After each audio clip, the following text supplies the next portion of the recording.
क्या आपने कभी महसूस किया है कि दुनिया कुछ भी कह दे उतना असर नहीं होता, लेकिन अपने ही किसी एक शब्द से दिल गहराई तक दुख जाता है। बाहर वाला कुछ कहे तो हम समझा लेते हैं कि वह पराया है, लेकिन अपना कुछ कह दे तो मन कई दिनों तक शांत नहीं होता। तब सवाल उठता है, आखिर अपने ही लोग सबसे ज्यादा चोट क्यों देते हैं? देखिए, जहां अपनापन होता है वहीं अपेक्षा होती है, और जहां अपेक्षा होती है वहीं चोट लगने की संभावना भी होती है। हम परायों से बहुत उम्मीद नहीं रखते, इसलिए उनकी बात सीमित असर करती है, लेकिन अपनों से हम समझ, सहारा, सम्मान और संवेदना की उम्मीद रखते हैं। जब वही उम्मीद पूरी नहीं होती तब चोट गहरी लगती है। एक और कारण है विश्वास। हम अपने लोगों के सामने खुद को खुला छोड़ देते हैं। हम अपनी कमजोरी, अपनी चिंता, अपनी असुरक्षा सब उनके सामने रखते हैं। जब वही व्यक्ति अनजाने में भी कुछ ऐसा कह देता है जो हमारी उस कमजोरी को छू जाए तो चोट गहरी हो जाती है, क्योंकि वह केवल शब्द नहीं होता, वह विश्वास के भीतर से आता है।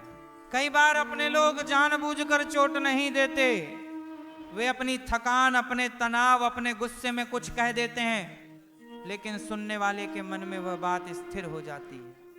शब्द हवा में निकल जाते हैं, पर भावना मन में ठहर जाती है। इसलिए कई बार समस्या इरादे की नहीं, असर की होती है। एक और बात समझिए, अपने लोग हमें हमारी सच्चाई दिखा देते हैं, बाहर वाले हमारी छवि देखते हैं, अपने हमारे स्वभाव को जानते हैं। जब वे हमारी गलती बताते हैं या हमारी कमी पर बात करते हैं तो हमें लगता है कि उन्होंने चोट दी है, लेकिन कई बार वो चोट नहीं, आईना होता है।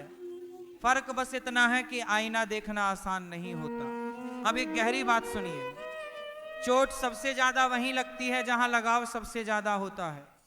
जितना गहरा संबंध उतनी गहरी संवेदनशीलता।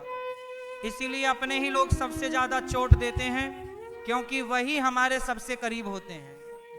दूरी कम होगी तो शब्द भी सीधे दिल तक पहुंचेंगे। इसी बीच आपसे एक छोटी सी बात कहनी है। अगर ऐसे विषय आपके मन को समझने और रिश्तों को देखने का नया दृष्टिकोण देते हैं तो इस चैनल को सब्सक्राइब करके सहयोग करें। यह एक नया प्रयास है और आपका सहयोग ही इसे आगे बढ़ाता है। अब समाधान की बात करें। क्या करें जब अपने ही लोगों की बात दिल पर लग जाए? सबसे पहले तुरंत प्रतिक्रिया न दें। जिस समय मन आहत हो उस समय शब्दों से उत्तर देने पर स्थिति बिगड़ती है। थोड़ी दूरी, थोड़ी शांति जरूरी होती है। दूसरा, ये समझिए कि सामने वाला हमेशा आपकी भावना को नहीं समझ पाएगा जब तक आप शांत स्वर में उसे बताएंगे नहीं। तीसरा, हर चोट को मन में जमा न कीजिए। जो बात स्पष्ट हो सकती है उसे स्पष्ट कीजिए, जो बात छोटी है उसे बढ़ाइए मत। कई रिश्ते शब्दों से नहीं, गलतफहमी से टूटते हैं, और गलतफहमी वहीं जन्म लेती है जहां संवाद रुक जाता है। और सबसे महत्वपूर्ण बात, अपनों की एक गलती से पूरे रिश्ते को मत तौलिए। जैसे आप पूर्ण नहीं हैं वैसे सामने वाला भी नहीं है।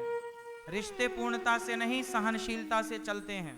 अंत में बस इतना याद रखिए, अपने ही लोग सबसे ज्यादा चोट इसलिए देते हैं क्योंकि वही हमारे सबसे करीब होते हैं, लेकिन वही लोग सबसे ज्यादा सहारा भी बनते हैं। चोट को दूरी बनाने का कारण न बनने दें, बल्कि समझ बढ़ाने का अवसर बनने दें। जहां समझ बढ़ती है वहां चोट भी धीरे धीरे कम हो जाती है और वही रिश्ता फिर से सहज होने लगता है।